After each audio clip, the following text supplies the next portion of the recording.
RJ, as we kick off the first Red Glare podcast of the Olympic break, it's officially here. We don't have to watch NHL hockey anymore. We're free. So it's all Yeah, over. yeah, yeah. That's how I feel for sure. Yeah, no, it does feel like, okay, we hit like this big milestone, we get the break, but it's, hockey's still going on, obviously, and it's the first Winter Olympics that has had NHL players in, it feels like, forever. I mean, certainly for us, there's so many people that we talk to all the time. They're hockey fans now. It feels like have been hockey fans for a while, and yet they haven't experienced this before. They haven't seen a Winter Olympics with NHL players there representing, and I'm really excited for them to be able to see this. Yeah, me too. I mean, it's been 12 years. This is not something that we've really seen in a long time. I know you had the Four Nations. The Olympics is a different tournament. You got a bunch of different countries in play. It's a much larger thing. I cannot wait. And I've been seeing on teams broadcasts, I've been watching a lot of hockey around the league the last week or so, just being ready for it to be gone for a while for the NHL hockey. And a lot of people are, or a lot of the broadcasts are showing their team's Olympians from 2014. Like I was watching Oh, the Sharks game nice. the other day and they were showing all the 2014 Yeah. Olympians. And I'm like, man, that It's like was a a long whole time different ago. world. Douglas Murray, Thomas Oh my Greiss, God. Danny Heatley.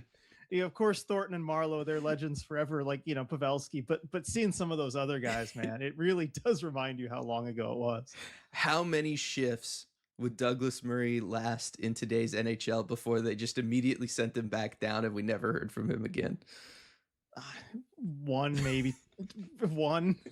Look, I could no see. This is the problem. We have so much to talk about this week, and you're getting me started on Douglas Murray. Which, by the way, look up Douglas Murray hits compilation. Anybody, if you're not familiar with who Douglas Murray is, fantastic defenseman for how the NHL used to be. Very slow. I mean, the speed of the game is really what took him out of the league mid-career because he didn't change. The league changed, Yes. but he was one of the best hitters in the NHL for a time. And what always got me too was the plays where somebody else would go and try and finish a check on him and they would end up on their backside. I mean, there was one, I think, where a player like went after him. He didn't even see him coming. Guy runs right into him, bounces right off him, ends up with a concussion. Like, I hated to see that. But Douglas Murray, as solid as they come. And I'll stop here because we got plenty to talk about. But look up Douglas Murray hits compilation. Also, one of the last guys who could really do the hip check really well. Yes. That's primarily where I Lost go art. with him. It's an absolute lost art. I wish it would come back. I really wish it Yeah, would I come do back. too. And actually, that's an idea I have for a future episode of the Red Glare is like things like that, lost arts in Hmm. hockey, because I have a list of a few that'd be fun to go over and see Yeah. like who was the best at them. No, it definitely would. Fuji's making an early appearance today. But yes, we Every have week. lots of things to talk about, including, of course, the Artemi Panarin trade and extension to the Los Angeles Kings. The latest on Gavin McKenna. We were able to record we were able to avoid, I should say, a recording curse on that front. So that's good. We'll talk about that overall situation there. But we're going to start by just briefly talking about the Stadium Series game that happened down in Tampa. And this was one that, look, we've talked in the past about Winter Classics. Everybody feels like that has kind of played out. The viewership numbers for Winter Classics have just continually been going down. The games haven't always been that exciting here in recent times. And it really feels like the NHL kind of needs to maybe take a break on the Winter Classic front. And maybe we were saying the whole outdoor stadium and outdoor game front. But then you get the Stadium Series game, RJ, between the Boston Bruins visiting the Tampa Bay Lightning. You get a game where they're actually having to heat up the ice because it's too cold in Tampa Bay, Florida, for the ice, that it could potentially become too brittle and dangerous for everybody. So they're actually having to heat the ice to keep it at the appropriate temperature. You get a fantastic game back and forth. Boston goes up to a big early lead for the first time ever in Tampa Bay Lightning franchise history. They come back from a 4-goal deficit and end up winning the game in a shootout 6-5. So you get the excitement of that. And then to top it all off, you get a goalie fight between Jeremy Swayman and Andrei Vasilevsky. This game literally had everything, RJ. Yeah, it had everything. You didn't even mention it all, too. I mean, for the walk-in intros, you had the Yep. Bruins players coming in as like dressed as old-timey Patriots, Hmm. from the 1770s. You had the Lightning dressed as Tampa Bay Buccaneers football players in the creamsicle Creamsicles, let's uniforms. go.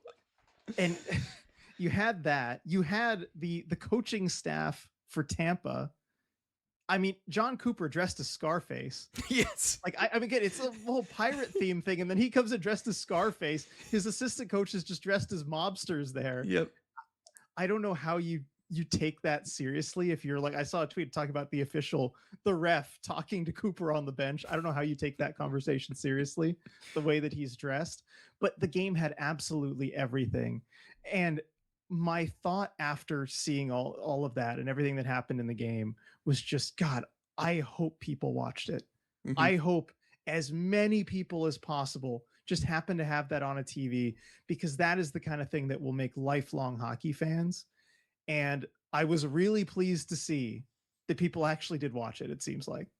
Yeah, no, it definitely sounds like it. I know you have the numbers, but it is like this felt like it was what the idea of these big marquee event games was supposed to be, from just an entertainment standpoint, from introducing the NHL game to more casual sports fans, people who might just be hanging out in the bar and it's on, whatever.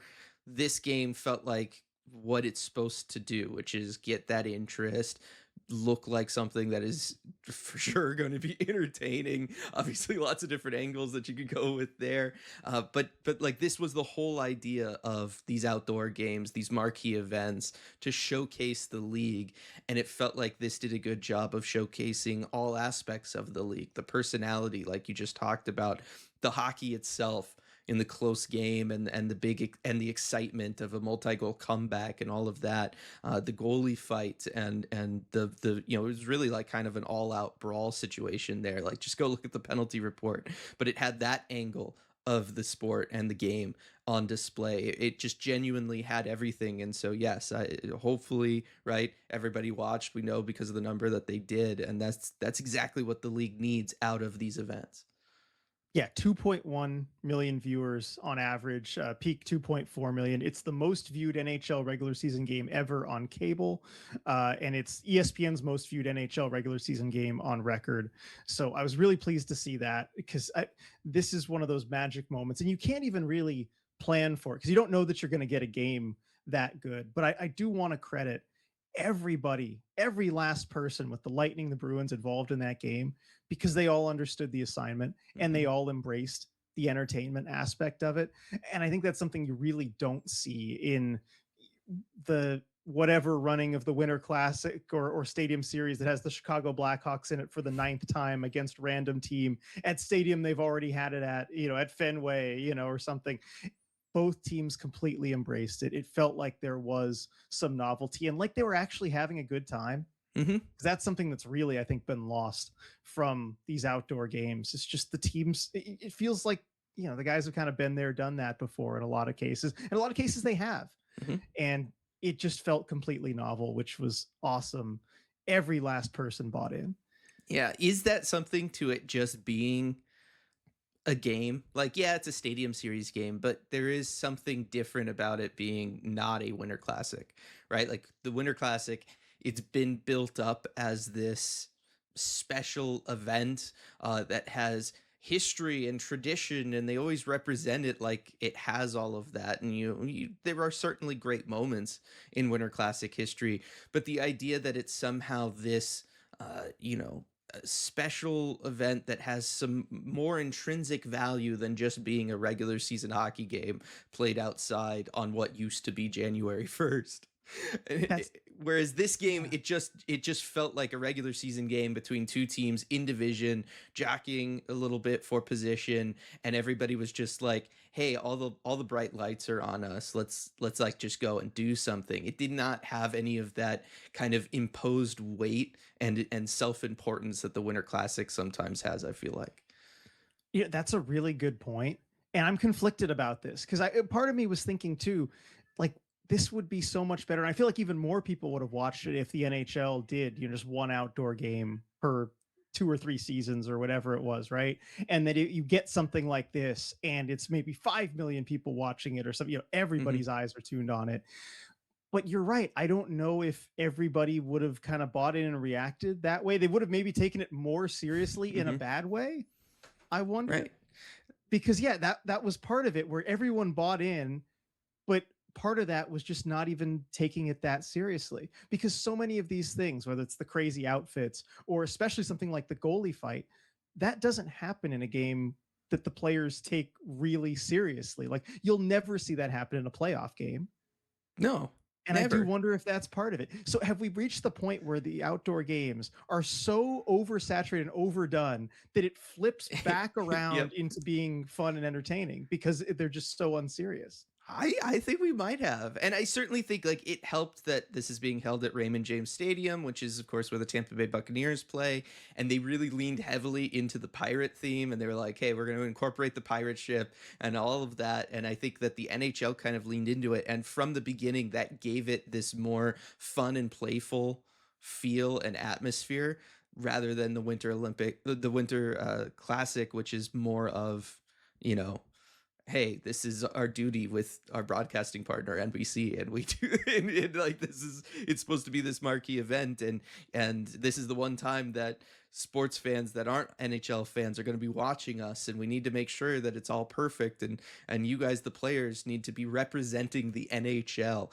Whereas for this game, it was like, yeah, there's a pirate ship and we want to fire off the cannon as many times as possible. So if you guys could just play fast and loose and score a bunch of goals, that would be great, right? And it just felt like that's a much better way to approach the situation rather than the Winter Classic approach. But yeah, a game so good, RJ, made me forget how bad those jerseys are for the Tampa Bay Lightning until I saw them. I believe it was last night they wore them for their last game before the Olympic break, and I was like, "Ooh, those should have just been one off for that game." Well, I agree they should have just been one off. I think for that, they're actually not so bad. I'll still defend them. I like the lightning bolt detail thing on the. I don't like TBL across the The TBL middle is or rough. whatever. No, and the helmets are. Did they wear the helmets with them again? Oh, I would have to go back and look at Because the highlights. helmets are bad. The big lightning bolt logo on the side, and then the numbers on the other side. I didn't like that. Yeah, no, I don't. I hope they didn't. But yes, I still, every time I see the front of those jerseys, I think table TBL. They're the table Yeah, jerseys. I don't know that anybody I else can't. calls them that, but they're the table jerseys. I think once you see that, you can't unsee it. No, you can't. But yeah, good stuff for the NHL, and thankfully it seems like it was a success all the way around. And hopefully the lesson from that is to have more fun and lean into the fun aspects of this, of, you know, to take it back to the roots, which is supposedly what the Winter Classic was all about, which was kids playing outside on the frozen pond and taking it back to that kind of more fun, relaxed atmosphere rather than building it up with a bunch of self-importance, which the Winter Classic has kind of become. So hopefully that's the lesson that the NHL will take away. Probably won't be, but I'm not holding my breath. it's the idea. I also wonder, because this was an ESPN game rather than NBC, I also wonder if that kind of handling, again, ESPN has a lot of things going on. This probably did not rate super high as far as priorities for them, and I wonder if that also contributed to the more relaxed atmosphere around the game, just all the media stuff leading up to it, rather than NBC, which makes it, you know, their big marquee event of that kind of flipping of the calendar season. Yeah, I think there might be something to that. I'm interested to see. I don't know. It feels like we've had. I don't know. I guess.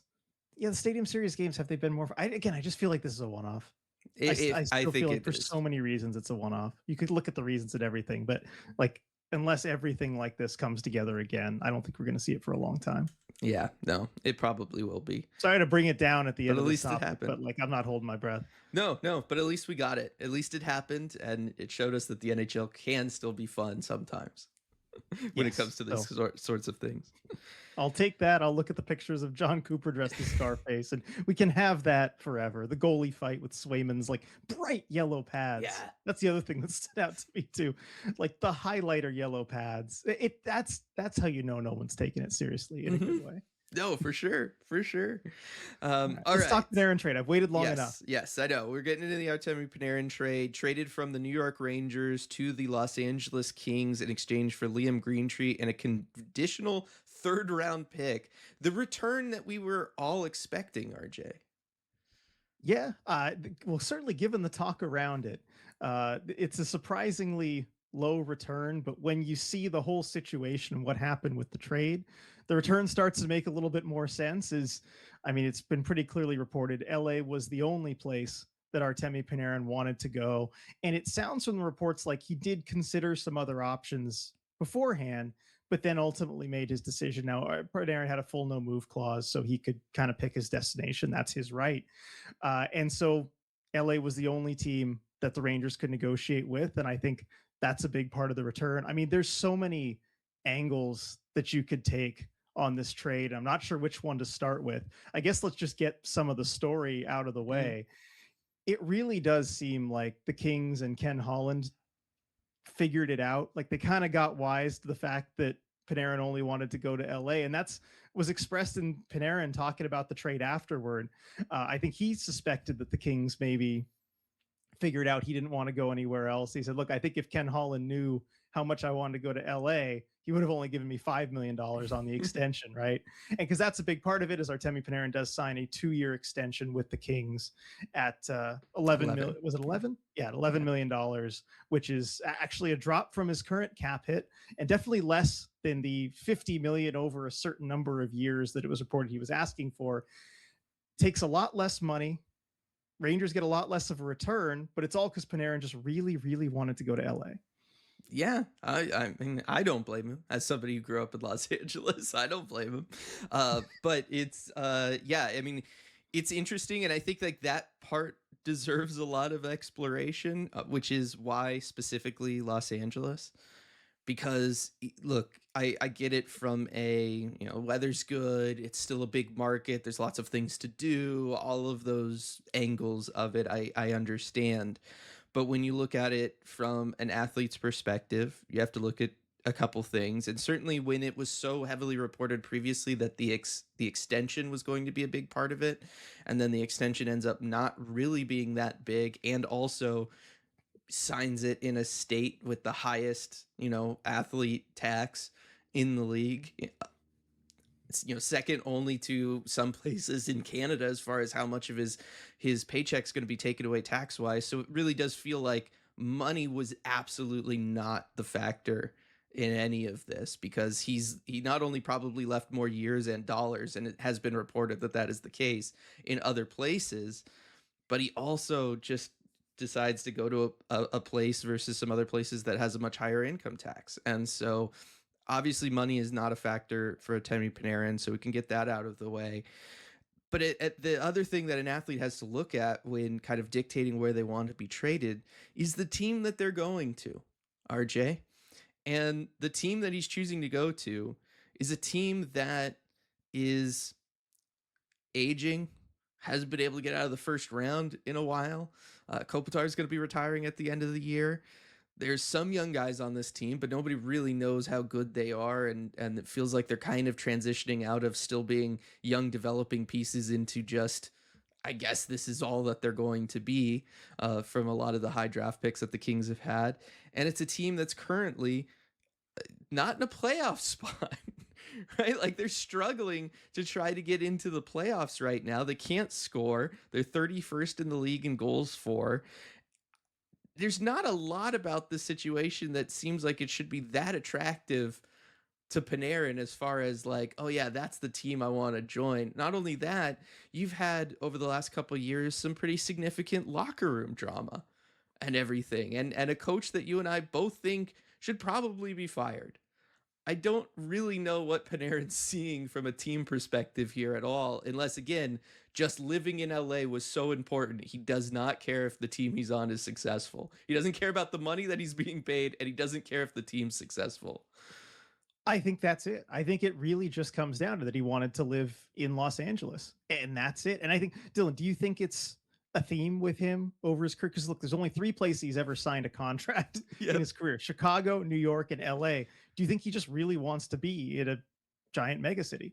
I think that absolutely has to be talked about because I mean he's going from one of the few places he's going to one of the few places that can rival New York as far as just things to do, sheer volume of options for things to do on a weekend, things to do at night, the size and scope of it, and all of that, the media side of things.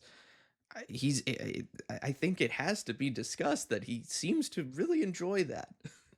Yeah, and you look at the other range of options of places he had reportedly to go to, and yeah, if you wanted to win, I think he probably could have made something work out with one of the Florida teams. Hmm. I think that's a much better winning destination, or Carolina even. I think Yep. that could have potentially worked.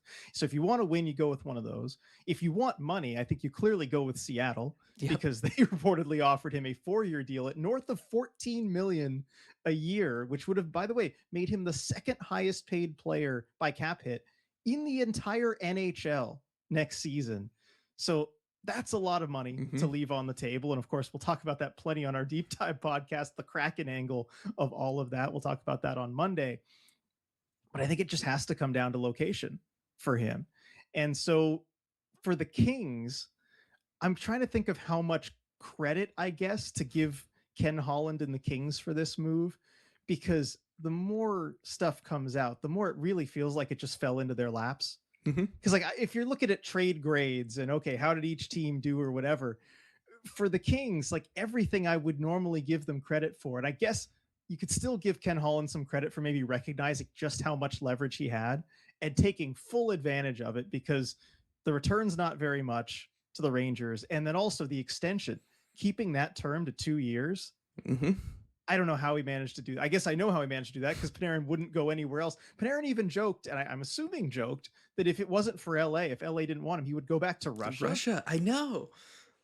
Like that whole like after trade presser from him Yeah. is kind of crazy. Like, and I didn't listen to it live. I just read the transcript, but it's insane some of the stuff he was talking about, such as that going back to Russia rather than going to LA. Like you would have just finished the year at the Rangers and bounced. Like I don't. Is there something that we just don't know about that's waiting for him in LA that is like so attractive? Like I just don't understand why he's just so dead set on going to Los Angeles. Again, other than all of the great things that Los Angeles has to provide for you, it's just kind of crazy to hear an athlete talk like this. Yeah. Now, quick aside on that, without getting too much into the Seattle angle, Dylan, if you're Jason Botchell and the Seattle Kraken, who have offered him a 4-year deal at north of $14 million, and you hear that line about if not for LA, I'd go back to Russia, what are you thinking? I mean, I think you have to think the same thing as some of the other teams involved, right? Like, which is just like, okay, he had his heart set on something, and that's that. And I I guess you're going to think try not to take it too personally, huh? yeah, you can't take it too personally. And I also think, and I saw somebody in one of our comments suggest this, and I do think this is also the case, which is I think it was an Instagram comment on one of our posts about the Kraken angle, and the idea that the reason that that is getting out is because Jason Bottrell wants to use this and potentially leverage this just to announce to other potential players that look, Seattle is willing to pay for top end talent to come there and everything. And I almost wonder if Bottrell knew during that discussion that look, Panarin is only going to Los Angeles, and so you throw out a number like that just so that you can say, "Hey, we did this," to other potential options in the future when they may be on the move. Yeah, and I do think the Kraken are probably trying to signal that to other players as every bit as much as they were, sorry, trying to signal that to Panarin. So yeah, I agree with you on that. As for LA though, you look at kind of where this deal leaves them, because I think it falls into their laps. You have to do it. I think like Yeah. if I'm in their Oh position, yeah. I do it. Anyone should. That said, you look at where it leaves you, and I mean the Kings, they're outside of a playoff spot. They're 3 points back, no games in hand on Anaheim. I was asking myself this during the excuse me, I was asking myself this during the Kings Kraken game as I was watching. It was the first game post Panarin trade. And of course, Panarin didn't play for LA that night. He took the, Hmm. the 2 games off and he's just going to come back after the Olympic break. But even with Panarin, Are the Kings a playoff team? Because I don't think they are. I really don't think they are. As long as Jim Hiller is the coach, even with Artemi Panarin, I don't think the Kings are going to make the playoffs. And then where do you go from there? Yeah, I mean, there's been so much that we've talked about with this Kings team over the last close to 12 months, really like 9 months, right? Going back to the playoff series against Edmonton, this last one last year, and then the off season, and the higher, bringing in Ken Holland and the moves that Ken Holland makes and everything. And I, he definitely makes them better. He helps solve the one problem that they have, which is just kind of getting more consistent scoring and more consistent offense.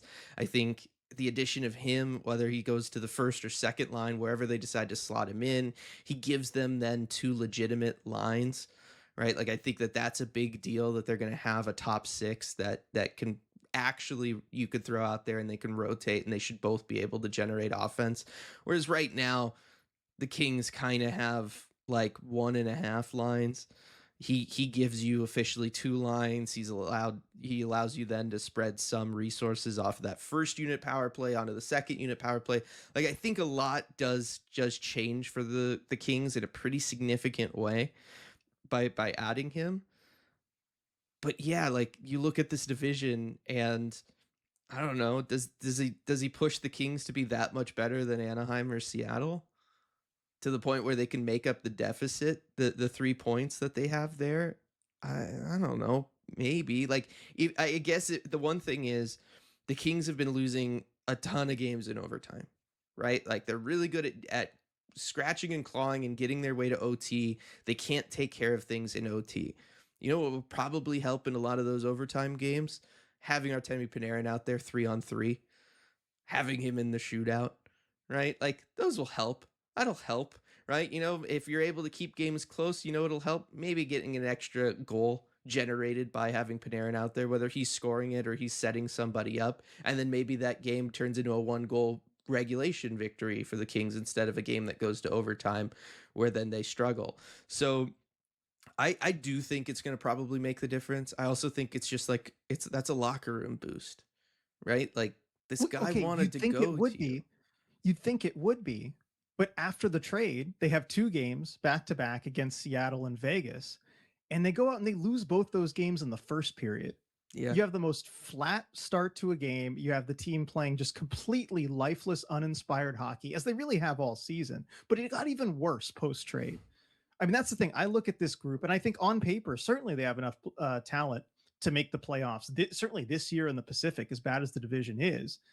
But I mean, this is a coach in Jim Hiller that cannot He's get the guys to even be bothered, even post trade, when they should have a boost. I know Panarin's like not playing for them yet, but they showed no desire to actually get back into the hunt here. And that's the thing. As long as Jim Hiller is the coach and the Kings seem insistent on like not fixing the one problem they I need to know. fix here, they can have this amazing opportunity fall into their lap, and they're going to squander it because they refuse to make a coaching change.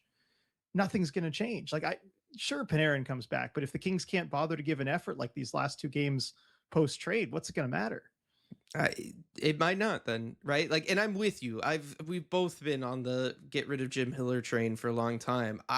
Me going back to last year's postseason, You before and me. him and how he completely blew it. The Kings should have beat the Oilers last year, and then in Game 3, he decides to just make the most mind-boggling coaching decisions I've ever seen a coach make in a playoff game, and just hands every last ounce of momentum that could exist within a playoff series to the Edmonton Oilers, and the Kings just get destroyed.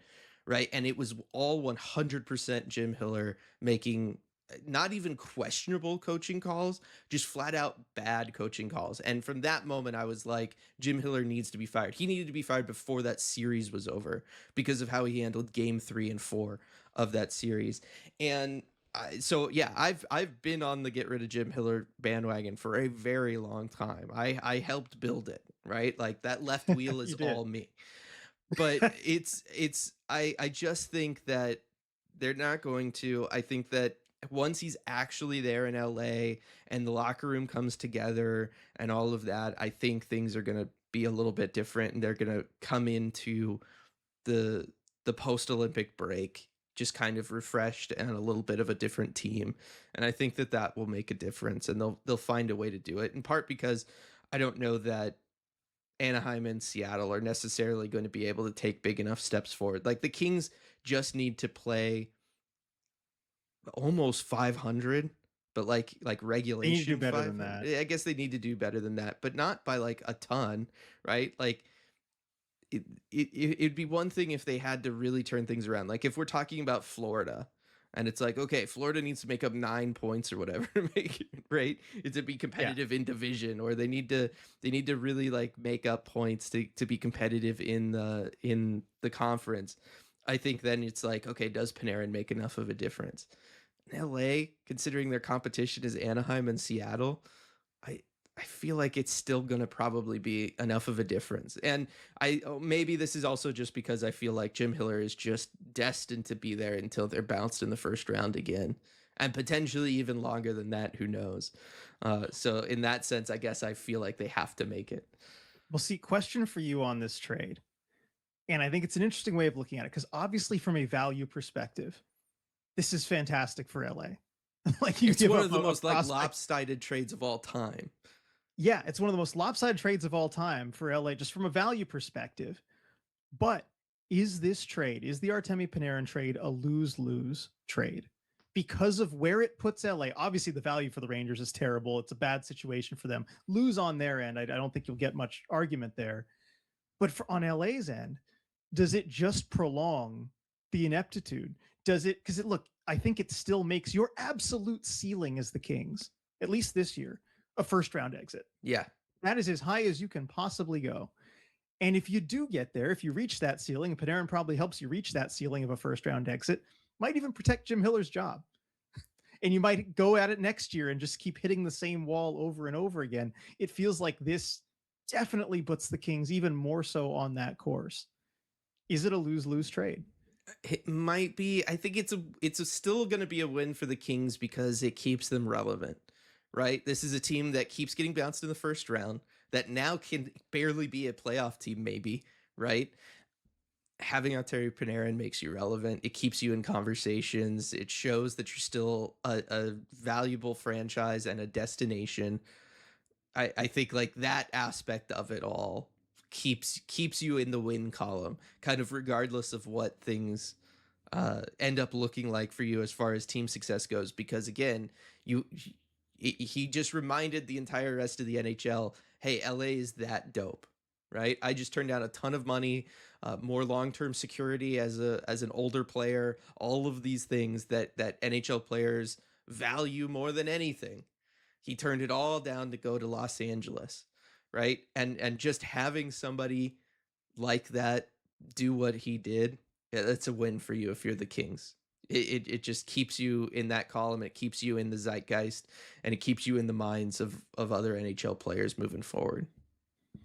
I guess the last part is the part I will admit can matter, keeps you in the minds of other players moving forward, because all that other stuff is like, well, as long as you don't care about any actual on ice results or winning or a deep playoff run or a Stanley Cup, the stuff that actually should be the goal for a franchise, as long as you don't care about any of that, this is good for you. But I think keeping you in the minds of players going forward, because that's this team's only path to relevance. It Is is. like potentially luring like a McDavid or somebody, free agent basically to come to LA, or someone who basically just wants to live in Los Angeles as much as Artemi Panarin does, who's a star player. Because that does feel like the only path out of this for LA. And I guess, yeah, having done this, maybe makes it easier for you to do it again. Right. So I think there's that aspect of it. And then look, there's the other angle of it, and that all sports teams have. And again, we don't talk about it as being their priority, but it very much is. And that's, you get Panarin for 2.5 years. He's going to sell tickets. He's going to keep you relevant and give you a face of the franchise in a post Kopitar world that you have to face, right? Like he is going to sell jerseys. He's going to sell tickets. He is going to be marketable. The Kings will have a flashy, big time player, a name that more casual hockey, fans are going to know. That's the other angle of this, that again, if you're just giving up Liam Greentree, who is a good prospect, although he's having a down year this year, and a conditional third round pick, that is worth it, right? Just the business angle makes it worth it. And I think the value added of reminding the rest of the league that you can be a destination makes it worth it. Like, I think those two sides of it, while as much as I agree with you, it does not make them substantially more competitive, and I don't think it fixes their issues on the actual hockey on ice side of things for the long term and really set them up for a ton of success there. Those other two angles that are just as important for organizations and certainly for ownership matter, and this is a home run trade in both of those departments, like not even close. I will begrudgingly agree with you on those points. And especially because, look, this team didn't have the option to tear it down and go for a rebuild Mm-mm. right now. It not really realistic given where they are. So I get it. And it's certainly keeping the term to 2 years. If they had signed with like the 4 year Yeah. extension, then it could be a real problem for them, especially if his play did fall off toward the end of it and he's making big money. That could be an issue, but keeping the extension to 2 years keeps it pretty risk free. So I won't say it's a lose lose, but it feels close to it for me. That's It fine. really does. That's fair. And again, like if you're just putting on your GM cap, I totally understand that. Right? And that is how the vast majority of hockey fans will and probably should be viewing this trade. But we know that other there's other factors at play when you actually talk about this stuff, right? Ken Holland has to report to an ownership group that is a corporate ownership group and does care about bottom line and quarterly results and quarterly earnings. This is a great move that he can make there to really get them to be like, yeah, we did pick the right guy in Ken Holland, despite the Brian Dumoulin and Cody Ceci signings. Yeah. Well, that's thing. This also might help with Ken Holland and how long he can keep that job. Another part of the Mm-hmm. the long term potential lose lose for it. But on the LA side, so I have two more questions for you on the Kings side, unless you have anything else that you No. want to throw in on the Kings side. So one, do you have an issue with the Kings choosing to have Panarin sit out those 2 games? I get it would be a tight stretch to play for that Seattle game because he's got to fly across the country real quick. Yeah, that They one. probably had an idea you could get that deal done Yeah. and maybe rush him into it. I know he hadn't played or practiced for a little while, but it just feels like a lot to burn 4 points against division teams with as close as this race is going to be.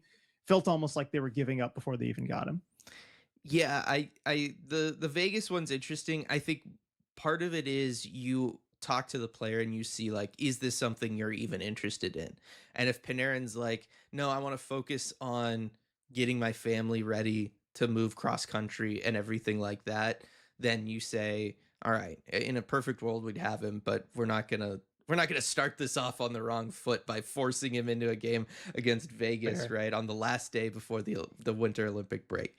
And so my guess is that is probably what happened. Was they communicated with Panarin and they were like, okay, do you want to be in these games? And I think the Seattle game would have been near impossible anyway, so I'll throw that one out. It's really just the Vegas game in my mind. And it's just, do you want to be part of this? Do you not want to be part of this? How checked out was everybody anyway? It really felt like these last couple days of the season, it felt like most people were checked out around the league because of the Olympics and everything. And so I could see them just being like, look, we'll punt it. I don't think the Kings have too many guys going to the Olympics as I'm looking up and down their roster. I was going to say, if anything, that should apply more to Vegas than the Kings. They've got more Olympians than LA does. Yes, but it just gives you now a ton of time for him to practice with everybody, for you to build line chemistry and do all of that kind of stuff so that you can actually start off with your best foot forward once play resumes, rather than kind of shoehorning him in for one game. Who knows what the chemistry's like? Is he even going to be playing with those guys in a month's time once everything comes back together? Potentially not. I understand them wanting to maybe just go with the cleaner option. And again, they're 3 points back. Like, it's not like it dug them a hole into that borderline like 8+ territory where it's like, I don't know that was a good move. Yeah, I mean, I still think it's only 3 points, but the way they're playing, I think they're gonna regret. And again, not necessarily not having Panarin play, but they're gonna regret throwing away those 2 games. But I'm with you that, yeah, you don't want to force it. But look, the guy just handed you the most like lopsided trade in your favor by only wanting to go to your team. Yeah, if he doesn't want to play the 2 games, don't make him play the 2 games. Again, from a pure hockey on ice perspective, I'm 100% with you. but there is the human There's element larger involved things. in the Yeah, game, yeah. and I think that that comes into play here. And it is one of those where, yes, could they easily miss the playoffs by 2 points at the end of the year? Yeah. Who's to say that those were the 2 points that did it, right? Like, I don't I know mean, I that understand, Panarin but with zero chemistry on your team actually helps you beat Vegas if the rest of the team's going to still look as bad as they did. yeah, well, that's true. If the rest, of the, well, and that's the thing. If the rest of the team's going to look as bad as they did, even with Panarin, they're not going to sniff the playoffs. They're not going to be close. So I guess it's just going to matter if they can turn it around. Now, last thing on the Kings front, I've never seen this situation happen before in hockey. This one is completely new to me. But have you heard the talk around Panarin and what jersey number he's going to wear I with the did, Kings? yes, that he wants 72. Yeah, reasonable. Yeah. You know, that's his old number, right? Now, I've heard of situations where a player's jersey number is taken by a teammate. There's another player, you either have to bribe them or they don't give it up or whatever, and so that creates a conflict. I have never heard of a player's jersey number being blocked by the mascot. Yep. So, Dylan, if you were Bailey, would you let Artemi Panarin wear number 72? What bribe would you need? If you're Artemi Panarin, what are you offering Bailey for number 72? Or are you just giving up and picking 27 or a different number? How would you approach this? It's a very interesting question because, yes, this is not something that generally comes up. Mascots normally, it feels like, don't have like usable numbers, right? Like think of how many mascots around the different sports leagues. They wear 00 for a reason, right? Like, because it's just never going to be a problem. But Bailey does in fact wear 72, and I I guess it depends on like how serious this is, because this also kind of came out during that post trade presser that we were talking about earlier, where Panarin seemed kind of more playful and like he was having fun with a lot of things. So I don't know how serious he actually was about this and if it actually does mean a lot to him. But it is an interesting scenario. I would say, considering it's only 2.5 years, like does that much get disrupted if they both wear 72, or if Bailey switches numbers for a small amount of time? Like, are there a lot of Kings fans rocking 72 Bailey jerseys out there in the audience? I don't think I've ever seen one. All right, and like You've been to plenty of I've Kings been to games. plenty of Kings games. I don't think I've ever seen that. I don't know what it actually disrupts if this happens, or if they share Yeah, the number. well, that's the thing. That seems like the obvious solution to me is just share the number. They can both wear 72. What's the problem? You can make I think you could do a fun thing with it too, where you make a little video or something, or Panarin gives Bailey something, or they agree to share it, whatever. Like, it seems like social media content gold. Like, there's clear ideas here. But you're right, mascots don't usually have a number that players can wear. Now that I'm thinking about it, is Bailey the only one? He genuinely might be, because I cannot think of another one. Because all I can think of are mascots who have 0, 00, or my favorite, Yuppie, the Yes. Montreal mascot, who has an exclamation mark as his Yes. number. So that's my favorite. That one's pretty unbeatable. But yeah, I don't. Yeah. It feels like they should be able to find some workaround. Again, you got 3 weeks to figure it out. That's true. This is part of the issue, right? If you rush him into those two games, he has to wear a number.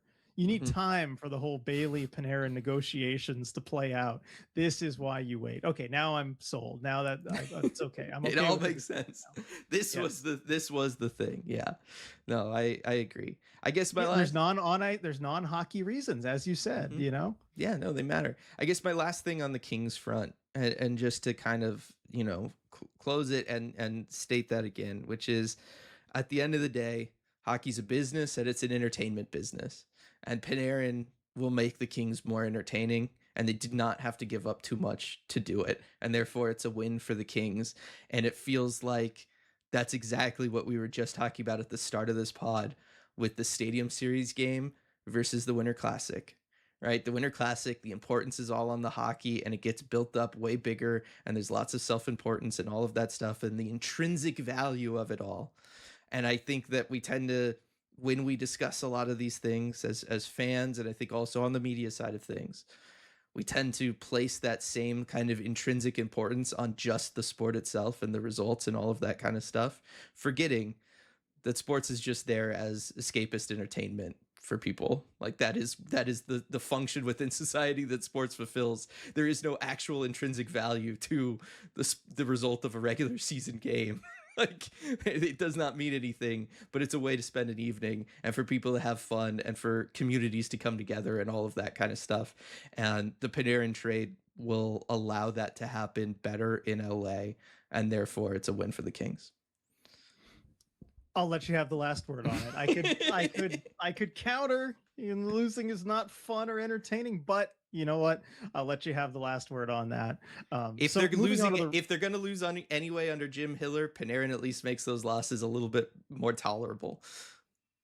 Unless they try and that was the other thing. Do they try and fit him into their system and their way of playing? Because oh boy, he's going to get sick of that real quick. Yes. So that's a whole other issue. But moving on to the Rangers side of things. Speaking of losing and not fun, the New York Rangers, who, I mean, Dylan, first question to you: like, did they lose control of this process? Did they mishandle this? Yeah. How could they? I don't know how anybody could say that they didn't. Obviously, like it would be easy to be like, well, Panarin had them and he leveraged everything that he had, and so they were forced into taking this really poor return from the Kings because that was Panarin's right with his no move clause and everything. To which I would say that was not always the situation. It was not like for the last 2 years Panarin has been like, you know where I'd love to be playing right now? Los Angeles. Right? Like that was not the situation this whole time. The Rangers have really done a masterful job of managing themselves into a corner over the last 2 to 3 seasons with just about every contract that they still have left on the books and every move that they've been forced to make for people who want out. And the players that they've brought in, like JT Miller and everything, like it's almost like just they're writing the new modern day blueprint for how to just take apart a contending team in a large market that does have every resource available to them, and then just completely tie your hands and handcuff yourself and then just put you in a spot where you can't actually make any moves, you can't do anything, and you just piss off every single person that you can, whether it's your fans, the players who play for you, just everybody involved, your ownership group, right? Like literally everybody seems to universally hate this front office right now. And to that, I'd say like, damn, you did it. Like that's impressive. Yeah, I mean, they have closed a contention window remarkably fast. I mean, faster than my mom will close a window, which she says we're cooling down the outside and all that. And it's really, I mean, it's almost impressive in a way. But I do wonder if this process, and this is something I'm getting from Elliot Friedman. Did you read the written 32 thoughts this morning? I did not know. So one of the things that Friedman wonders about is whether this process was part of the Rangers trying to right some of the wrongs that they had done earlier as far as just how they're treating players. And that, like with the Susie trade and with the others, that where they get rid of guys, kind of sent them to, preferred destinations, didn't draw it out toward the trade deadline or whatever. And I'm sure, look, the Rangers absolutely could have sat on this. Like one more game or whatever, of sitting Panarin out buys you almost a month, right? Of time to negotiate, of time to see what else is out there. Maybe say, hey, look, is there any other thing you'll consider? But they chose not to do this. And he was wondering, like, is that because they're trying to get on players' good sides again? And I do think there might be something to that. It makes more sense than anything else I've heard. Right? Yeah. Like what's the alternative? Oh, we wanted to get it done before the Olympic break so we could really like take a long, hard look at ourselves. Like you're the second worst team in the league. Like you don't need to do that. Like you have time before the off season to take a long look at yourself through the rest of the regular season. So I do think that has to be part of it. And it does feel like their last couple recent moves, like the Cody CC, not the Cody CC, the Carson Soucy deal was also that way. Yeah, so that's what it seems like to me. Now, of course, that's still your own fault because you dug yourself into that situation where then you had to take such less of a return on one of your larger pieces. I mean, this, if you're gonna have to rebuild, which is they basically sent out a letter saying we're gonna have to do that, you're gonna need assets in order to do that. And the fact that you only get Liam Greentree, I understand you had like no leverage, but you put yourself in a position where you had no leverage. It's tough. And look, I like Liam Greentree as a prospect. Mm-hmm. Like for Rangers fans watching this and wondering, because I know I've seen so much on social media asking about like who is Liam Greentree? Like, is he any good even? Who did we get? I do like the prospect, and that comes actually a lot from you. I know you were scouting him a lot in the lead up to when he was drafted, Mm-hmm. and I mean, you sold me on him. Big body, skilled player. I know he's having a down year this year, but like, are you still a believer in Liam Greentree? We'll start with that.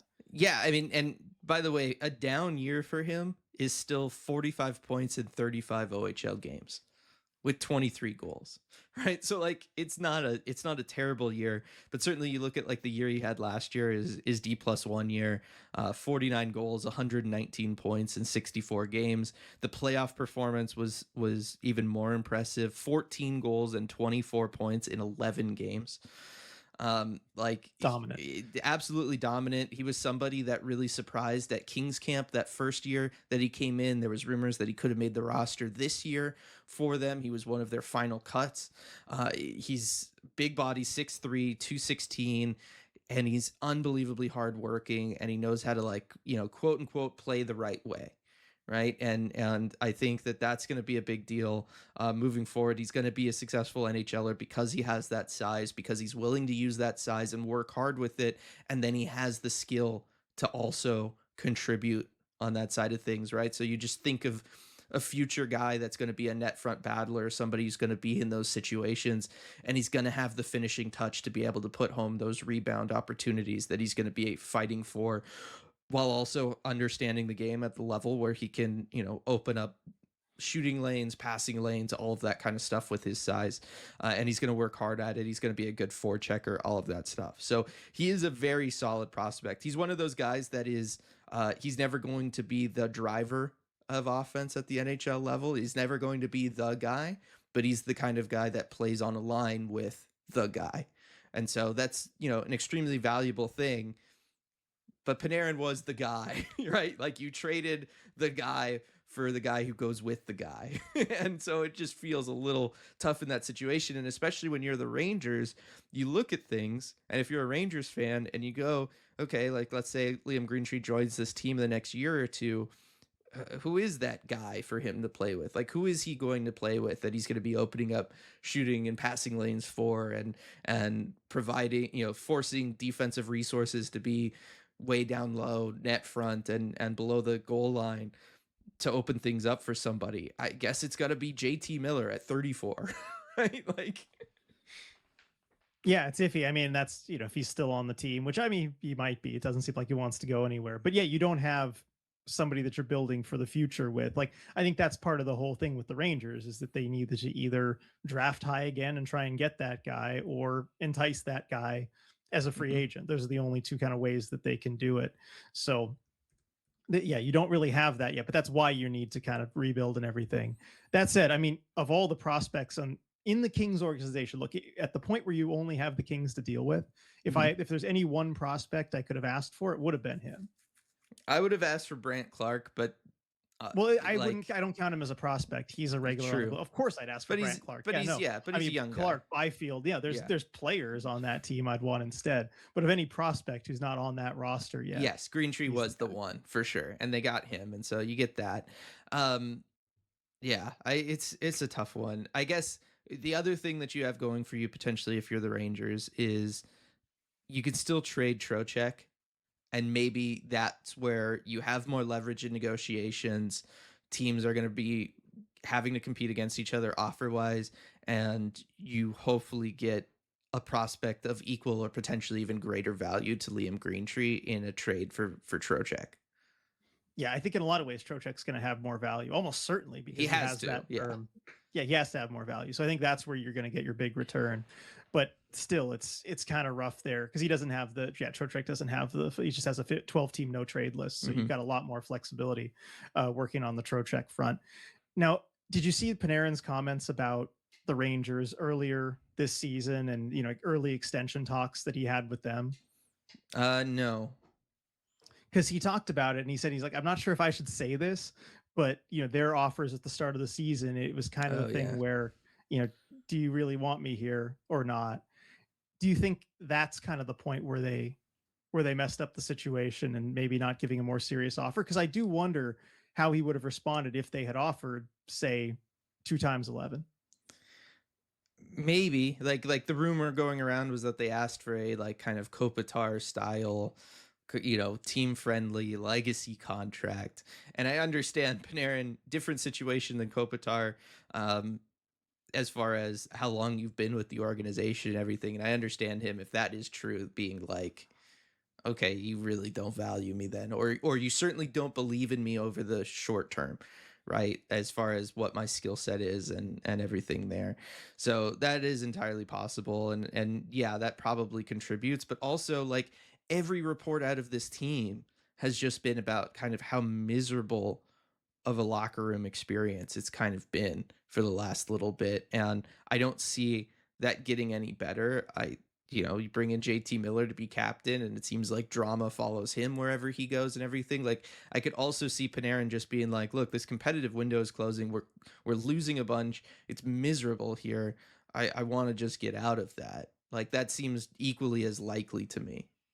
Maybe, but the fact that he's willing to then go to LA, whose competitive window you could argue was never open. Again, Mhm. I think a big part of it is just wanting to live in a big city. And also Panarin was talking about the extension too. And he said, like, I didn't want to go somewhere as a rental. I've moved around enough. Yep. I want to stay put somewhere. I gotta think he would have at least considered staying in New York. And also, I mean, you could have given him 4 times 12. You could have done something like that. And yeah, that has the potential to go worse for you if things go sour, which I think they still would have. But you look at the position, you wouldn't be stuck with trading him now where he would be a rental and you have zero leverage. Like, you have time to work a deal, even if he's got the full no trade clause, because you can, potentially hang on to him for longer, or kind of force a better return. Yeah. And I don't think that contract, that cap number, was going to scare teams away. No, probably not. The other angle on this, though, also is, um, what happens between him and the team with regards to the, you know, sexual misconduct settlement and everything with the Oh former yeah. Rangers employee, right? Because that's like another angle that does have to be kind of talked about, as far as like it's the same timeline as going into last season when that settlement was reached. It was a settlement between the victim and Panarin and MSG, and so I have to assume that there was a lot that went on around that also probably contributed to him not wanting to be there and not wanting to potentially be part of the organization. That's a fair point. And that might affect the organization's willingness to offer him a lot of money in term as well, which makes It a lot would of for sense. me. Like, Yeah, that's for sure. so Yeah, yeah. yeah. So I think like that's an angle that also needs to be talked about. Like, again, it's on the non-hockey side, but it matters, right? Like, if you have somebody who uh gets into that situation with one of your other employees and assaults them, you do you want them around? Like, are you gonna break the bank to keep them? I'm not, right? Like, so I think that plays into it all as well. Yeah, that's true. And if you're looking at it like I was from an asset management perspective, maybe that doesn't come up, but that is a very real concern, and a real reason that maybe you sacrifice something from an asset management perspective, for other legitimate reasons. Yeah. Um, but as far as like where the Rangers go from here, like, again, I think you now have, and maybe this is also why they went ahead and they just did the deal, and they just said, look, he's probably not going to come off this LA thing. We just move him to LA, and then we kind of can then focus on Trocheck and Lafreniere, and you just figure out like what sorts of deals can we get with them, and what teams are interested, and you have the Olympic break to really work out what you're doing with those guys, and how to potentially get as much value from them as you can. Yeah, because as we discussed, especially with Trocheck, that's where your real return is going to be in terms of assets that you can use for the rebuild and everything going forward. So, like, it does make sense to want to be done with that situation. And like, the more I think about it, I know everyone's given the Rangers a hard time about this and the return that they got, and I think a lot of it's legitimate. That said, like, as we kind of break down the individual points, I'm finding it harder and harder to like find individual problems with their decision making each step of the way. Of course, like the big picture, you've messed a lot of things up with a lot of decisions you've made. But once it got to this point, like I believe Panarin, like I believe him that Hmm. he kind of decided LA was the only place he wanted to go. And at that point, you are so screwed from a leverage perspective, especially once LA knows that. And I believe they knew it. Hmm. You know, you get their top prospect who's not on the roster, you get the deal done early. Like I don't think waiting, since it was going to be LA, I don't think waiting is going to get you any more of a return than No. that. You know, I would have loved to get that first round, like LA's first rounder this year. That would have been great. Like that would have been Yes. my other, you know, my other big ask. But again, I don't. Once Holland knows that he's in the position in the driver's seat, I don't know that you can. Like once you've already screwed everything up that led to this situation, I think the Rangers actually like did the best they could. I I can't agree. believe I'm saying it, but I think they did. No, I agree. And I think like the conversation probably went along the lines with Ken Holland of you can either have the first rounder or you can have Liam Greentree. And I would 10,000% choose Liam Greentree over Same, whatever same. mid first round pick this Kings pick turns into in this year's draft class. Yeah, this is Like not a good draft class for that. it is not a good draft class for that at all, and you're not going to find somebody of Liam Greentree's value and potential in this year's first round. So I think you did the best job that you could. Once you were within the situation, right? Like as we've been talking about, the situation should have never gotten to the point where you were that deleveraged. But once you were there, you did the best. You did the most that you could. Um, Moving forward, I mean, Trocheck seems like he has to be gone, right? Like it sounds like he's been open to leaving. They've approached just about everybody and asked, like, do you want to stay here or do you want to move? It sounds like Zibanejad and JT Miller are the only two that really will exercise their no movement clauses, no trade clauses, things of that nature to kind of forcefully stay with the Rangers. Sounds like everybody else is up for grabs. Um, I mean, I don't know about like Adam Fox. My guess is they're probably not looking to move him, but I have to assume Trocheck's for sure gone. Do you think Lafreniere is gone as well, or do you think they hold on to him and they see what the offseason brings? I think if it's a trade being made there, I think it's an off-season deal because with the contract term, you don't have a rush to move him. I think they're going to Hmm. focus on Trocheck because I think there are plenty of teams that would want him for an additional playoff run this year. I mean, LA should be one of them. Hmm. Like if you're getting Panarin, you should try and fix your center issue because otherwise, again, I think you're not a playoff team. But you know, LA, Minnesota, there's so many teams that would want Vincent Trocheck now, and I think the Rangers are going to have no shortage of potential buyers. So you want to get that done right away as a result of that. And you're going to want to maximize your return on that Hmm. because you couldn't get a good return on Panarin. So I think Lafreniere is going to wait till the offseason. Yeah, I agree. It's going to be interesting to see what they do. Do you think that Chris Drury lasts once the offseason hits? Like, is he the general manager making picks at the draft in late June? I think he will be. I don't think he should be, but I think he will be because the fact that he's still around, like that you have send out that letter, that you do all this stuff, that you let him make the Panarin deal, that you let him, I'm guessing, make the Trocheck deal. I don't know. I have no faith in this Rangers ownership group to do the right thing, and so I think they'll keep Drury on. Yeah. No, I think that's fair. It's a fair way to look at it. 'Cause I'm with you. Like I don't know why you'd let him start the rebuild and say everything that he's been saying if you know at the end of the year you're done with him. Like you might as well just make the move. There's no Yeah. reason not to at that point. So I'm with you. I'm with you there. It'd be interesting to see where Trocheck ends up going. Do you think there's any way he does like salvage this? Like is there some like super massive Minnesota trade where he like offloads Shesterkin's contract and gets back Wallstead and it's like this mega deal? No, I don't think so. I think the Trocheck trade, I think he's going to end up, I think the best offer that Drury's going to be left with is futures, but a lot of futures. Hmm. I think it's the kind of thing where you could maybe even get like maybe multiple late first round picks. I mean, look, I think if, you know, if Gordon Bjorkstrand last trade deadline went for 2 firsts, I think Trocheck absolutely could go for 2 firsts and maybe you get a prospect on top of that or something. But I think it's going to be futures, but a lot of futures. Yeah. It's going to be And maybe for the Rangers, that's not so bad. yeah, it's going to be really wild when they trade him back to Carolina for Kotkaniemi and a first round pick. Well, that's the thing. If Kotkaniemi's coming back, yeah. Yeah. So maybe that's maybe the more likely return. I don't know. I think they can do better. There's just so They many should be able to teams do that are better. interested. Yes. If you have a basic understanding of just the market dynamics and can play these teams off of each other, and assuming Trocheck hasn't, like in the summer, strategically made his 12-team no trade list, all of the good teams, which I don't think he would have done, then I think you should be able to get a pretty good return out of that. Yeah, no, I agree. And that I also think is what Drury needs to be judged on far more than this Panarin deal. Like the return for Trocheck. Yes. Between those two, yes. Between those two, I know. That's I think he should mostly be judged on all the stuff that he did that led to this point. I agree. Aside from that, I agree. But fans, it's easy to just point to a trade return and be like, right? That's why.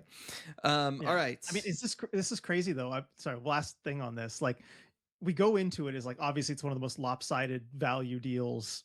Maybe in the cap era, all that stuff, and it clearly win for the Kings, lose for the Rangers, all that sort of thing. The more I dive into the details, the more I'm thinking lose for the Kings, win for the Rangers, given the circumstances.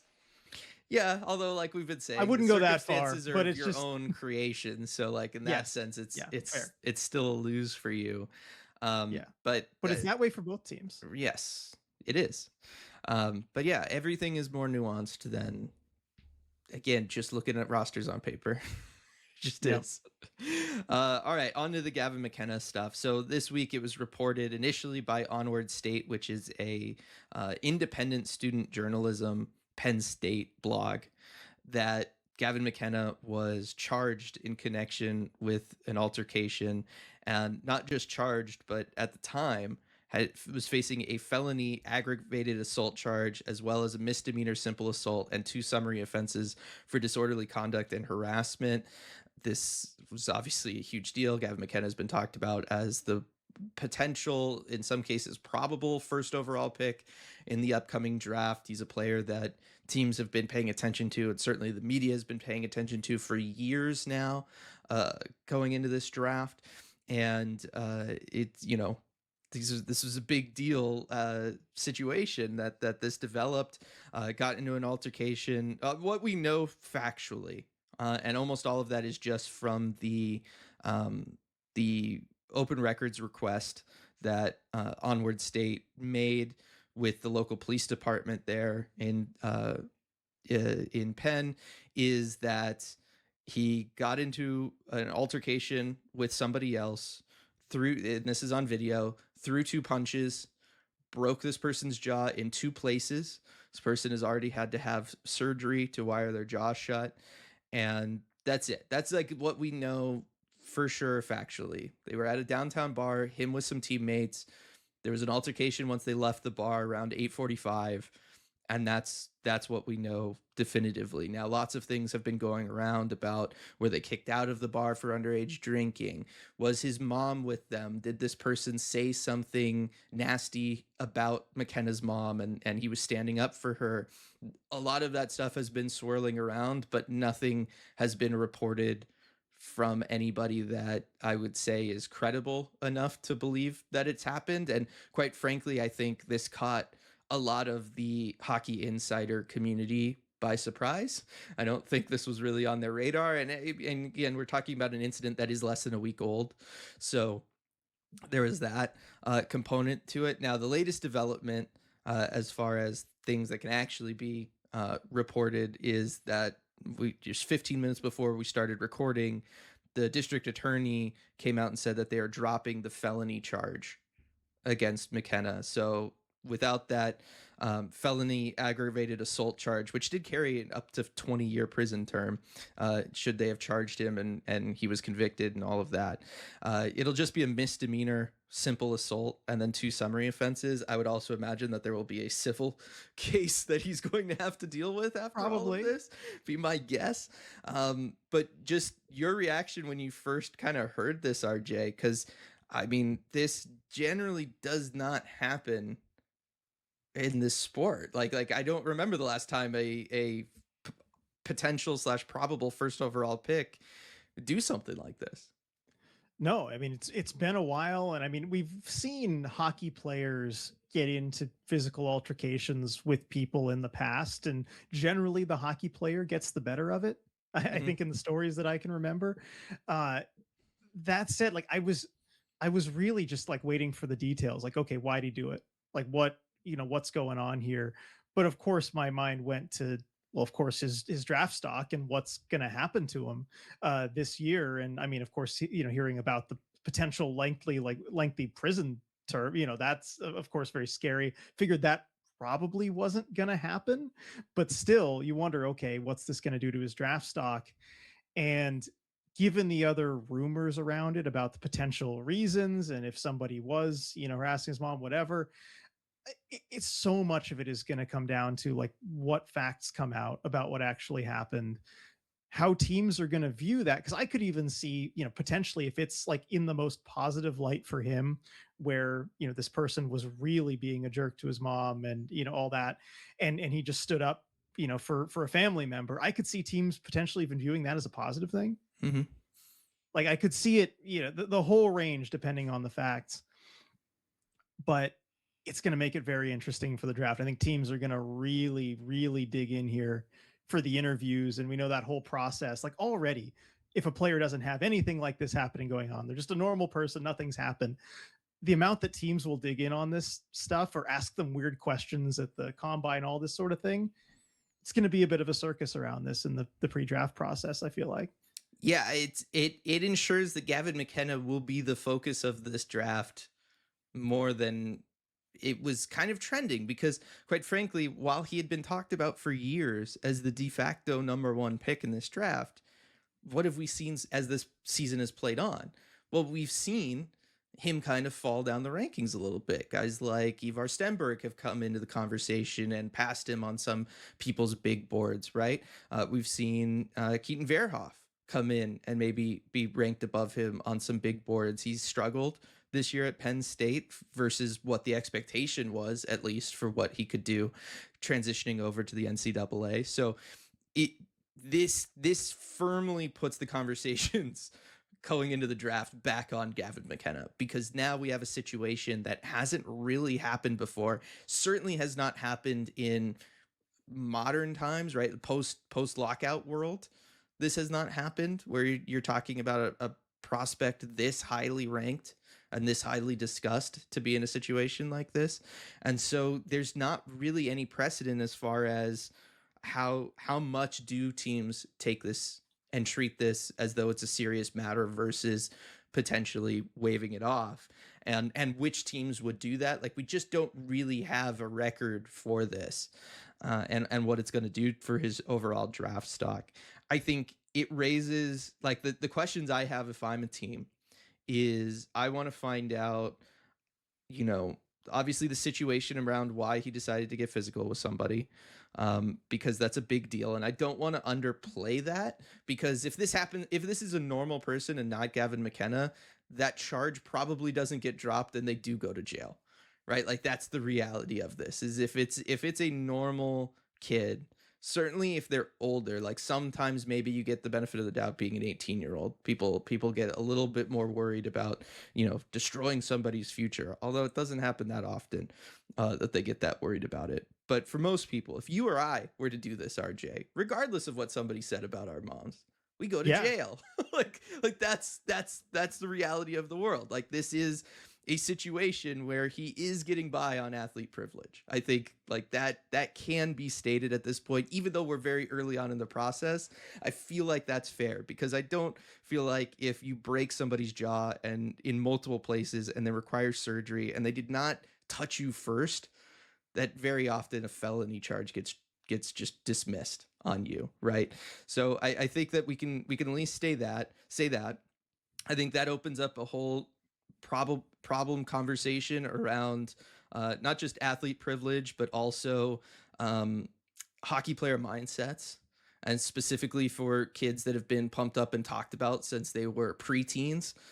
right? As has been the case of Gavin McKenna. And I think like it's another example of maybe that's a problem. Obviously, there's lots of examples of that in hockey culture of prospects pre-draft thinking that they're untouchable, thinking that they can do whatever and getting away with it. And this is the most notable example of that from as far as the athlete involved, the pre-drafted prospect involved. So I think like that's going to be a big conversation that should be happening. I don't think the media will take the right lesson from it, but it should at least happen. But I think it's going to do damage to his. I mean, the way fans are going to view him, right? Like, I think any team that looks at drafting him has to look at that, right? He comes across as a privileged hockey player coming out of this situation. And, you know, some fan bases are not going to care about that. Some fan bases, I think, will, right? Or the percentage of the fan base that's going to care about that is going to change. The other thing, though, that if I'm a team that I'm really looking into is the rumors and the stuff that's being stated around him potentially drinking at this bar and that being the reason that they're kicked out, because then I'm going, okay, if you're doing that, and I think most hockey guys, I mean, obviously a lot of them are Canadian, so the idea of an 18-year-old drinking is not that crazy. If he was back home, he could drink and it would not be a problem. But if I'm them, I go, is this why your numbers this year have been bad at Penn State? Is it because you're partying? Right? Like, how serious are you? Right? And I start asking those questions. And that's the thing that I start digging into, which is, you know, the production that you have had this year at Penn State has not matched what anybody's expectation was for you. Why is that the case? That was already going to be my biggest question going into the draft process around McKenna. This then adds a potential factor into that. That's how serious are you taking the sport? Are you just kind of resting on the idea that you were supposed to be the first overall pick? And if that's the case, then that I think would be a bigger red flag than anything involved in this for a potential NHL organization, because that is something that the old school hockey mindset will not wave off and be like, he was just doing a little underage drinking. We all did that back in the day. Or, he got into a scrap. We all did that back in the 80s. That's just what we did, right? It's easy for them to wave that off. Not that they should, but it's easy for them to wave that off. You know what they're not going to wave off? You weren't taking this seriously and you're not putting in the work. And so I think the one thing that can come out of all this that will really stick with NHL teams is that that's potentially what's been going on, or that question is going to be the thing in their minds. Right. And I think you hit on that, because that's what I was trying to, I guess, express when I was like, well, you know, who knows, on the other couple things, it could do as much as, you know, raise his stock, you know, for some teams or some of the old school hockey guys. But, oh, you're getting a scrap, that's fine. Underage drinking, that's fine. But yeah, combined with the lack of production this season. And I mean, who knows, like, do we know if he's going to continue to like play the rest of the season, or how that's going to play out, or we don't know. It's so early in the process. We don't know really at all what the situation is going to be. The team could suspend him. Like, we don't, you know what I mean? Like, there's lots of things that could kind of go on here. He's still going to be dealing with some criminal charges. They're just not felony charges anymore. Right. So, I mean, so he may not have the opportunity to do anything about that production or make a statement or whatever. Like, what you've done might be all that you can do leading up to the draft, just on the ice. And so that, you know, creates another issue for him. And so it does really make me wonder, like, how much, you know, does the draft stock fall? The thing with the draft, though, and this is like, we almost got to talking to this before recording. I'm like, hang on, let's let's save it for the pod. All it takes is one team to not be bothered by this stuff. Because when you're in the draft, you just need one team to pick you. Yep. You know, you don't need every team to view. You know, you can have half the teams in the league take you off their board entirely. Doesn't matter, right? If there's a team up high that likes you. And so it just makes it really interesting, is we don't really have a good idea of exactly what teams are going to be near the top of this list, you know, for the draft position, but like how each of those teams feels about this stuff. Because I could see some organizations, you know, maybe varying pretty widely in like how they'd view this stuff. Yeah, I could too.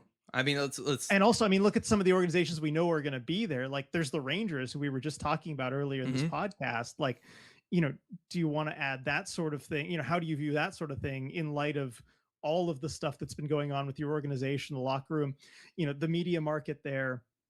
I mean, there's the Canucks too, who I know have been like a lot of fans have been dreaming about McKenna for years. And, in that media market, Hmm. how does that go? Right. It's raises some very interesting questions. Right. Like he's, hometown boy, so to speak, for the Canucks.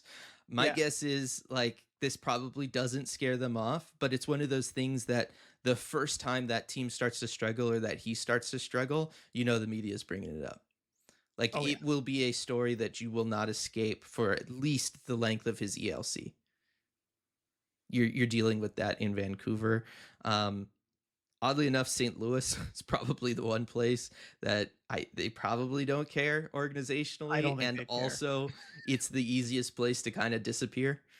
Like Hmm. Gavin McKenna will largely just disappear in St. Louis. Like that is just kind of what will happen. So um maybe this just sets it all up for him to be a St. Louis Blue, even though it kind of set up for like Stenberg to get drafted by the Blues potentially. If they had the first overall pick, he could play with his brother there. And, kind of, dynamic player for them. And then McKenna goes to Vancouver in some capacity, right? Like it all seemed to make sense how all this would shake out. But I think that this does throw in a wrinkle to where, yeah, if you're Vancouver, you have to think about this. You have to weigh this and the media attention around it versus how excited would the fan base that doesn't care about this portion of him be just to have the hometown kid here. Yeah, well, that's the other thing to weigh also is that okay, if you have the first overall pick, are you viewing that differently than say if you're at 3 and he makes it to you Yes. there? Right. And I think teams would value that very differently. Like if you got the first overall pick, maybe thinking, look, we're going with Stenberg. Hmm. He's scoring at an insane rate. We know he's going to be a dynamite scoring winger. Gavin McKenna, we hope can be a dynamite scoring winger, but we know Stenberg doesn't have the baggage. We'll go with him. Hmm. But if you're picking third and Stenberg's off the board and Lawrence is off the board, and you don't really need a defenseman, if like that's not an organizational need for you, do you weigh that differently? There is always something to choosing somebody over someone else versus you didn't have that choice, right? Like you just took the option that was left. That is always safer. That's never come back to bite the general manager, taking the guy that Yeah. was left versus the general manager who made the call. Like that is always the one who gets viewed negatively. Yeah, no, that's a good point. Like if he makes it to 4 or 5, I mean, you can have the out of just like, look, who wouldn't who wouldn't have taken that swing at 4 or 5? Yeah, For the guy who was consensus number 1. right. I think the only reason he goes to 4, he falls that far, is if stuff around the situation really does not come out good for him. In which Yeah, case, I think you're might even talking fall he further could if it's fall. like He really falls bad. further and probably out of the top 10. Because if you're a team, you can't afford to take a player in the top 10 that it has that many character concerns. It's too important of a pick for your franchise at that point. Yeah, who's I keep thinking about who's a winger anyway. Yes. I mean, it is one of those where like everybody was, the instant reaction that I saw from a lot of people was just like, oh, so he's going to end up in Vegas. And I think if it looked like the situation was that like the DA came out and was like, yeah, we're going to be pushing for the felony conviction. Vegas is drafting him in like the 3rd round.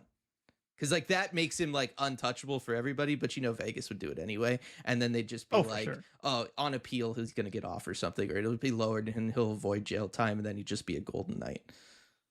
Yeah, I mean, I think they'd take him prior to the 3rd round. I mean, their first pick that they even have is the end of the 2nd round. I think they'd like trade up Yeah, they would. early 2nd and They take him would. or something. I think some other team would actually take him like late 1st. Yeah, but I think so much of the discussion around him is going to be about this, and it's going to I was saying, really look come at down to the rumors, and it's going to be an interesting test for hockey media and hockey fans around this, because we do live in the day and age where the first rumor that goes around X, the first rumor that goes around Reddit, all of us is the story.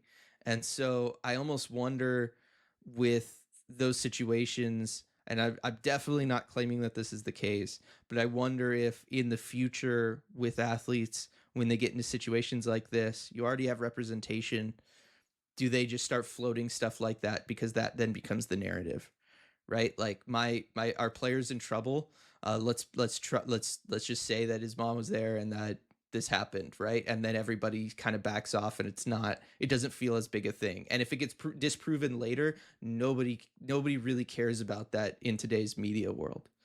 I mean, the thing with his mom too, that really does feel like it's hard to find an angle that would seem more sympathetic to him. Yeah. You know No, what I it's mean? Like if literally you were like the trying to make one. something up, I'm not saying it's made up, but Yeah. if you were, It's the one thing that if you were to ask people at what point is violence acceptable, that you would probably get the most support for. yeah.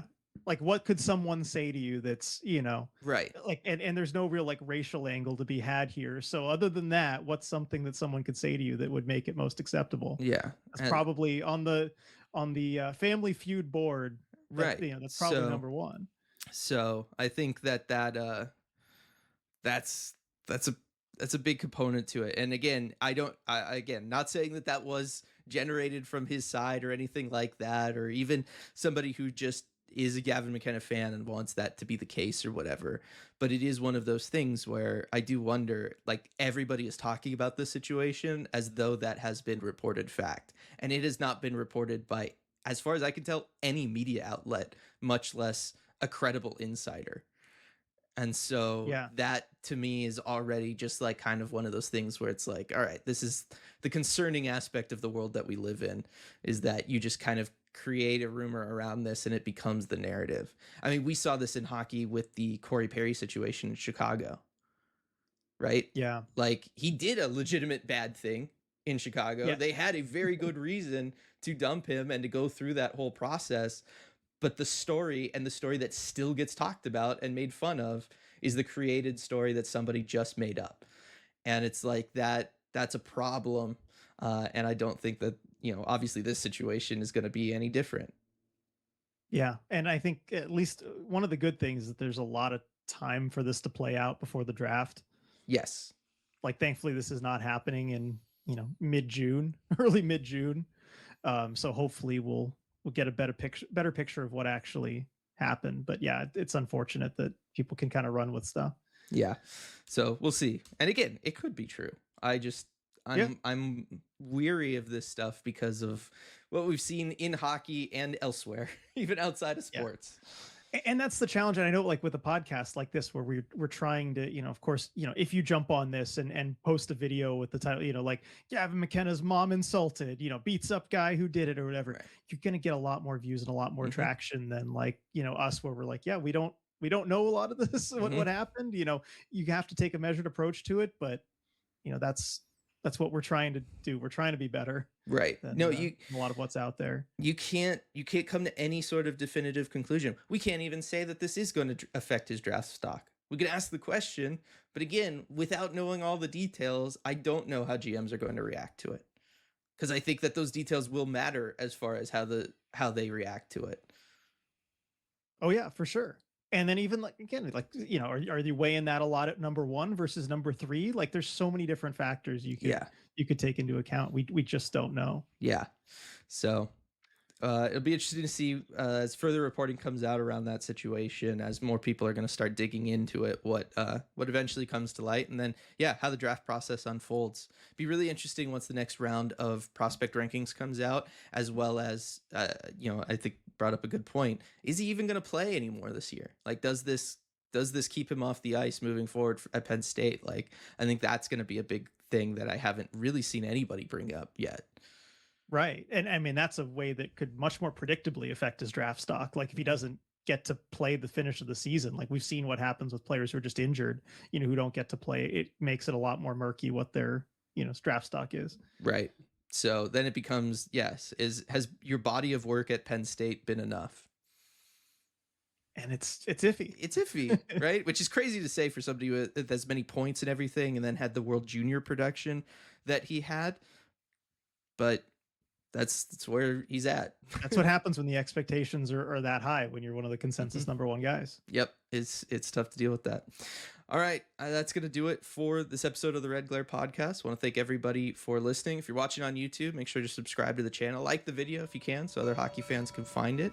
And we will see you all next time.